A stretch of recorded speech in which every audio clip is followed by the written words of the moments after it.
اهلا بكم مع البوب في 50 كورة. عزيزي المشاهد، لو لسه اول مرة بتتابعني اخبط اللايك والسبسكرايب وما تكسلش كمان عشان يوصل لك كل جديد. انا عارف ان مفيش شغل مونتاج وشغل عالي يعني في القناة، لكن صدقني مش هتندم انك تتابعني.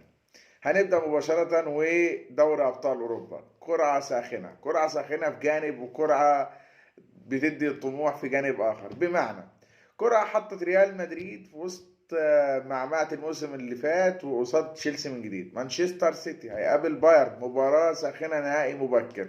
على الناحية التانية انا بقول الاربعة دول او اللقاءين دول بالاربع فرق دول لان اللي هيفوز فيهم يقابل بعض. الناحية التانية نابولي يقابل ميلان وانتر يقابل بنفيكا، واللي يفوز فيهم هم الاربعة يوصل نهائي. كرة تبص من بره تحس ان هي فيها لقاءات ساخنة. طبعا انا باعتقادي الدايم ان دوري ابطال اوروبا بيبدا من دور ربع النهائي، ما بيبداش من دور المجموعات. في دور المجموعات قلما تحدث مفاجاه يخرج فريق، يخرج فريقين من الفرق المتوقع وصولها. دور ال 16 فين وفين برضه لما يبقى في لقاء كبير تحس بلقاء كبير، لان معظم الفرق الكبيره بتبقى اول مجموعه فبتبتعد عن بعض. لكن من دور ربع النهائي لا، في مباريات ساخنه، لا في مباريات تتحضر، لا في مباريات تقدر تقول عليها فاينل مبكر. يعني الدور اللي فات المباراه الوحيده اللي تحس ان هي مباراه عليها القيمه حبتين هي الليفر وريال مدريد، ومباراه خلصت من الذهاب. مباريات جايه في دور ربع النهائي مباريات ساخنه لابعد الحدود. هنتكلم عن المباريات بالتفصيل دلوقتي وتوقعاتنا، وما تنساش تحضر الفيديوهات اللي فاتت وتعرف انا كنت متوقع ان الفرق الثمانيه اللي موجودين حاليا كلهم يوصلوا وكلهم وصلوا. هنكمل ونقول ريال مدريد تشيلسي، لقاء متكرر، لقاء تحس ان احنا خلاص بينا متعودين عليه. دوري ابطال اوروبا ما يتلعبش من غير اللقاء ده، نحس ان في حاجه غلط تحصل لو اللقاء ده ما اتعملش في القرعه. لقاء يعني الناس تقول لك يا بخت مدريد، يا بخت مدريد انه هيقابل تشيلسي في اسوأ احواله. لكن اللي متابع تشيلسي محدش يقدر يقول يا بخت الفرقه دي انها هتقابل تشيلسي. تشيلسي ما هياش الفرقه السهله.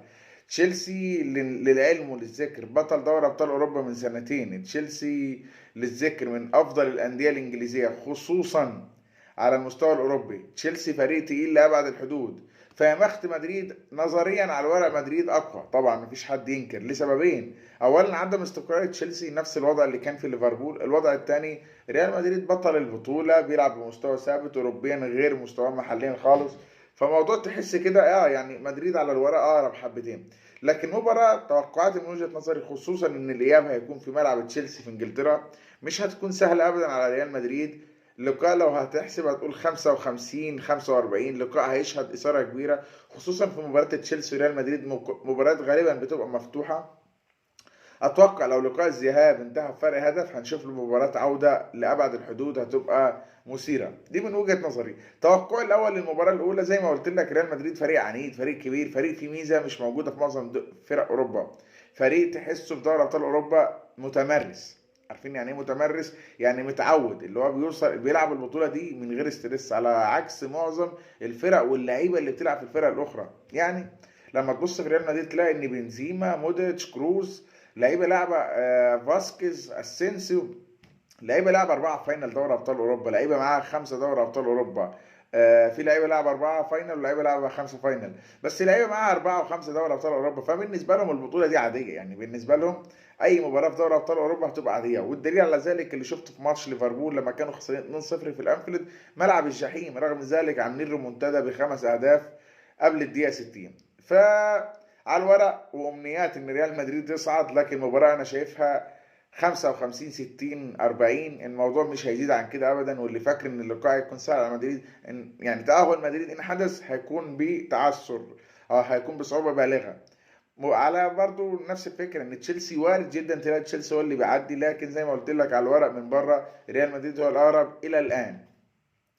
المباراه الثانيه بقى اللي هنتكلم عنها حبتين حلوين وهي مباراه بايرن سيتي. مباراه بايرن سيتي مباراة يعني كبيرة، مباراة تقدر تقول عليها نهائي مبكر فعلا البطولة. ان كنت تقول على تشيلسي ومدريد نهائي مبكر، قاعدين نهائي يعني.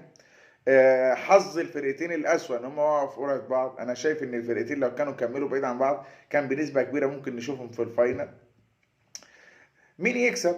سيتي ولا باير؟ بص على الاحصائيات انا عاوز اقول لك يعني مباراة 50 50 فعلا، يعني ما هياش 55 45. اوعى تقول ان السيتي معاه هالاند ودي بروين وفريق متكامل قصاد باير.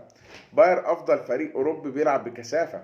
باير افضل فريق اوروبي بيضغط. باير افضل فريق اوروبي عنده جماعيه. هتقول لي سيتي، هقول لك تاريخ بايرن ميونخ يمنح الافضليه في بعض اللقاءات، ولكن وجود البيب جوارديولا هو اللي بيخلي المباراه كمان 50 50.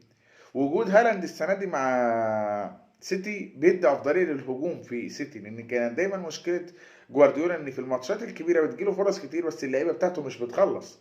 فمباراه ال 50 50 مين يكسب المباراه دي؟ انا شايف اللي يكسب المباراه دي هي عاوزه موازنات، عاوزه توفيق كبير، يعني اللي يجيله كوره يخلص من بدري. دي نقطه. النقطه الثانيه، مش هتلاقي في فريق ماسك الكرة ومستحوذ عليها، لان الفريقين عندهم ميزة. الفريقين بيضغطوا من بدري. يعني قوة بايرن ميونخ اصلا في الضغط مش في الاستحواذ.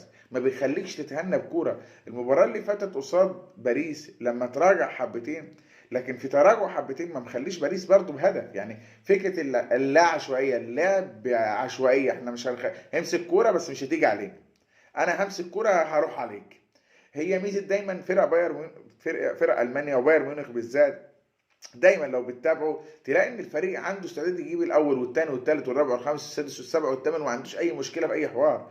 بايرن من الفرق الاوروبيه العنيده، اللي هو مش ماتشاتها بتخلص 1-0 ونستكفي، لا. الفريق ممكن تلاقيه كسبان 7-0 لو الفريق اللي قدامه يعني مترنح حبتين. سيتي بنفس النظام بنفس الفكر بجوارديولا، لا ما عندوش مشكله ان نكسب 4 و5 و6. فمباراة انا اتوقع انها هتبقى مثيرة لابعد الحدود. اتوقع ان اللي هيبقى فاصل في المباراة دي مش مين يستحوذ، مين يستغل الفرص. لان الفرقتين هتبقى معاهم الاستحواذ، الفرقتين هيضغطوا، الفرقتين عندهم مميزات، الفرقتين هم اقوى فرقتين في اوروبا بجانب ريال مدريد في الفترة الحالية ونابولي. فالفرقتين عندهم فرصة كبيرة خالص ان هم يصعدوا. بس الفكرة كلها، يعني اي فرقة ممكن تصعد على حساب التاني، بس الفكرة كلها مين يستغل الفرص.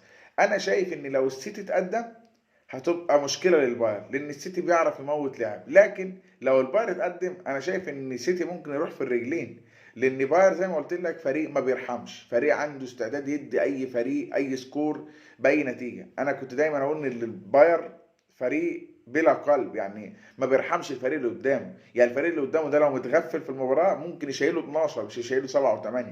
واكبر دليل على ذلك لقاء برشلونه 8-2، ما بيرحموش، ما بيشوفوش قدامهم. هم الالمان بلا قلب، ماكينات زي ما بيقول المثل يعني.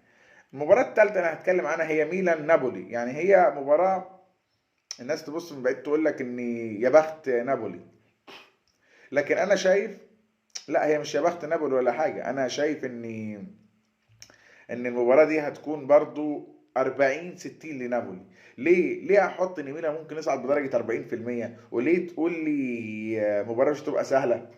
ميلان تاريخه الاوروبي يكفيه. يعني هتقول لي اللعيبه اللي موجوده دي ما عملتش تاريخ في ميلان، لكن لا، احيانا الاسم الاوروبي يديك افضليه. يعني نابولي اول مره يصعد للدور ده، للدور ربع النهائي، ما بالك بقى فريق معاه 5 دوري ابطال اوروبا. فتاريخك الاوروبي يشفع لك ان انت تقدم وتترشح بنسبه كبيره. ده رقم واحد.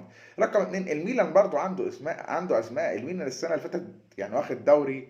الميلان بيلعب مباريات كويسه. الميلان حاليا ما هواش متعثر ولا متراجع لابعد الحدود، هو في المركز الثاني. فهتبص اوروبيا المباراه هتكون مش متكافئه، هتكون لصالح نابولي حبتين، لان نابولي يعني هو الفريق الاوفر حظا من وجهه نظر، هو بنفيكا ان هم يوصلوا للدور اللي جاي. لكن يشفع لميلان دفاعه القوي اللي صعد بيه المباراه اللي فاتت، يشفع لميلان تاريخه القوي، يشفع لميلان بعض اللعيبه اللي على مستوى عالي. الناحيه التانيه نابولي فريق يعني اخيرا الدوري الايطالي بعد مارادونا هيحققه. فريق متكامل على مستوى الدفاع والنص والهجوم. فريق جوارديولا طلع قال لك عنه انه الفريق، انا شايف ان نابولي فريق مرشح جامد. اي نعم سباليتي طلع وقال له ما ترميش الكلمتين دول علينا، انت ما بتتصدرش الضغط لينا يعني، وان دي لعبه محفوظه. لكن اوروبيا باين جدا ان نابولي من افضل الفرق الاوروبيه ومن الفرق المرشحه بقوه للوصول للفاينل، مش كمان الوصول للمباراه نص النهائي. انا شايف ان نابولي هو الاكثر حظا في الفرق الاربعه ان يوصل المباراه النهائيه.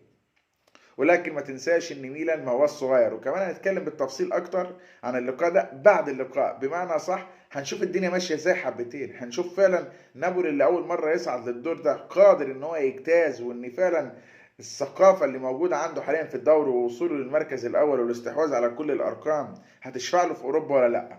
اللقاء الرابع عشان ما اطولش عليكم في الفيديو انتر بنفيكا. الناس تقول لك انتر ولا بنفيكا، انا من وجهة نظري ونتقابل بعديها، انا شايف بنفيكا هو الاوفر حظا للوصول لنص النهائي. انتر السنه دي رغم ان هو في ربع نهائي البطوله لكن على المستوى المحلي مش مستقر، على مستوى النتائج مش مستقر، ما يشفع لانتر نفس الاسباب اللي انا قلتها لميلان من شويه، اللي هو خبرة الأوروبية، بطولات الأوروبية، بعض اللعيبة اللي موجودة. لكن على الورق أنا شايف إن فريق بنفيكا أقوى بكتير. فريق بنفيكا اللي كان متصدر المجموعة على حساب باريس، بنفيكا اللي كسبان اللقاء اللي فات 7-1، بنفيكا اللي عنده خطوط متكاملة، بنفيكا اللي بيلعب بشراسة. لا أنا بالنسبة لي بحس إن فريق بنفيكا هو الأقرب للوصول لنص النهائي. وإن كنت أتمنى إن أشوف طرف في النهائي إيطالي، لكن بنفيكا واللي بيعمله الموسم ده أنا بالنسبة لي ده موسم تاريخي لبنفيكا. أنا شايف إن الأربعة دول على قد بعضهم، يعني توتال عام بتقول 60-40، لكن لو أي حد في الأربعة دول كان قابل ريال ولا باير ولا سيتي ولا تشيلسي كانت بنسبة كبيرة كلهم هيطلعوا.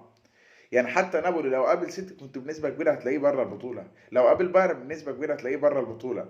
فهي الفكره بالنسبه لي ان الاربع فرق دول حظهم حلو ان هم في قرعه بعضهم، وان هم مش هيأذوا، يعني مش هيتأذوا من بدري، مش هيطلعوا من بدري من البطوله، لان في فرصه كبيره بقى لحد فيهم انه يوصل النهائي. وفي النهائي الكلام بيختلف، النهائيات تكسب ولا تلعب، دي من وجهه نظر عن النهائيات. يعني ممكن تلاقي الفرق دي، اي الاربعه دول لو اي فريق طلع منهم ممكن يكسب المباراه النهائيه، اصل هي مباراة وزي ما قال مورينيو عنها هي مباريات تكسب ولا تلعب، دي من وجهة نظري عن المباريات النهائية. في آخر الحلقة لو لسه أول مرة بتتابعني يا صديقي اخبط اللايك والسبسكرايب وما تكسلش علينا عشان نوصل لك كل جديد.